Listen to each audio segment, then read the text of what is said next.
Overall, there was a lack of social presence in a text-based online environment.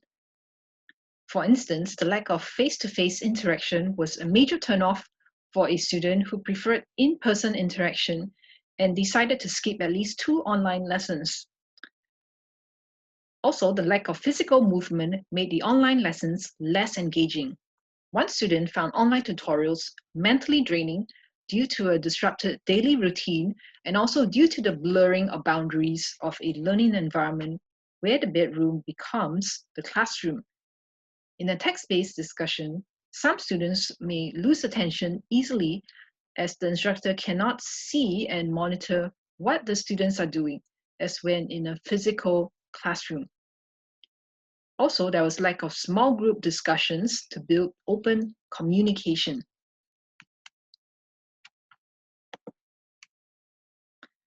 A second key finding was that students liked how the Canvas conference platform offered flexibility of communication mode. Students agreed that it was more organized to go through the questions one by one via audio and share screen rather than posting all questions at once on the discussion forum.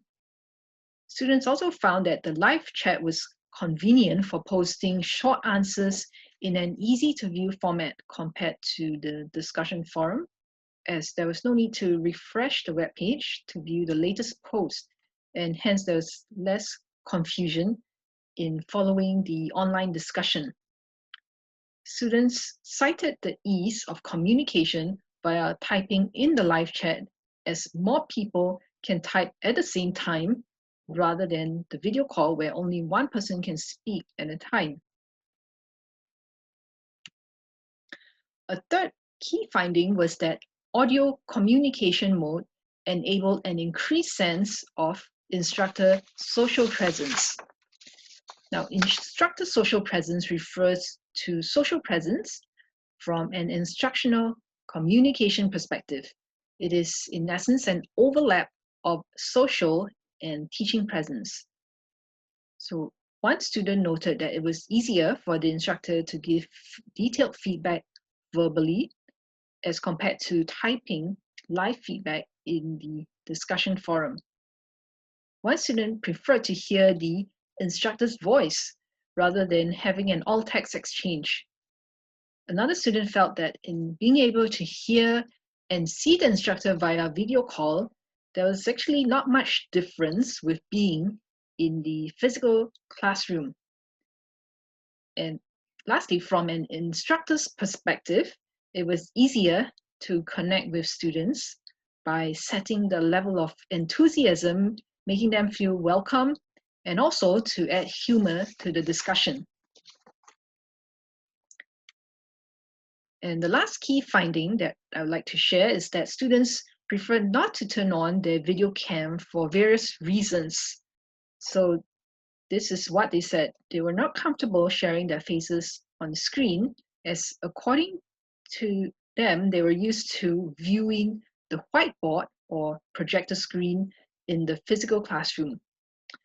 Also, they may have just woken up, and not have their makeup on or not dress appropriately for formal lesson. There's also a lack of privacy, as the home environment may be a shared space where we can also hear the background noise and see one another's living space. One student commented that via online, what makes me more comfortable is I don't have to see my classmates face to face, so I can voice out my opinions more clearly. With the video off, I don't have to worry so much about what others think when I voice out my opinions. One student felt more comfortable typing out answers instead of speaking out in a classroom or verbally over an audio-video call. So this was an individual preferred mode of communication. So given the range of positive and negative feedback that students provided on the text-based and audio-video learning platforms, there are some recommendations that I would like to make. This would involve, firstly, utilizing the discussion forum as a notice board where students are given adequate time to post their typed answers, thus increasing cognitive presence through an asynchronous text-based channel, and then moving into the conference session to have a verbal discussion of the answers they posted via video calls, thus increasing social presence through a verbal synchronous communication channel. So although this may mean giving students more time to write out their answers, they may do it as homework outside of the scheduled tutorial time. Posting a typed response in an asynchronous channel allows students time to reflect and think critically. This leaves more time during a live session for small group discussion in the breakout rooms, which is followed by the entire class discussion in the conference session, thus increasing social presence, particularly group cohesion. Another way to engage students is to incorporate learning activities that involve physical activity. For example, creating a short video clip, enacting a scene from a painting. Some of the limitations involved in this study was that it was conducted only for fine arts students, and this was a non-studio module. So studying a wider range of modules may yield different findings. Also, only international students were interviewed for this project. It would have been more balanced to hear the views of a wider range of students, such as those with special needs or those whose first language is not English. Finally, based on the findings of this project and on previous community of inquiry studies conducted, my attention was drawn to the area of instructor social presence, also known as teacher immediacy.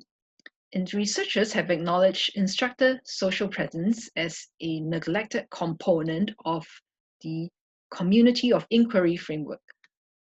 So investigating the impact of instructor social presence on students' learning, or even the instructor's awareness of instructor social presence on their teaching practice, may be a potential follow-up research project. I've come to the end of my presentation. Thank you for your attention.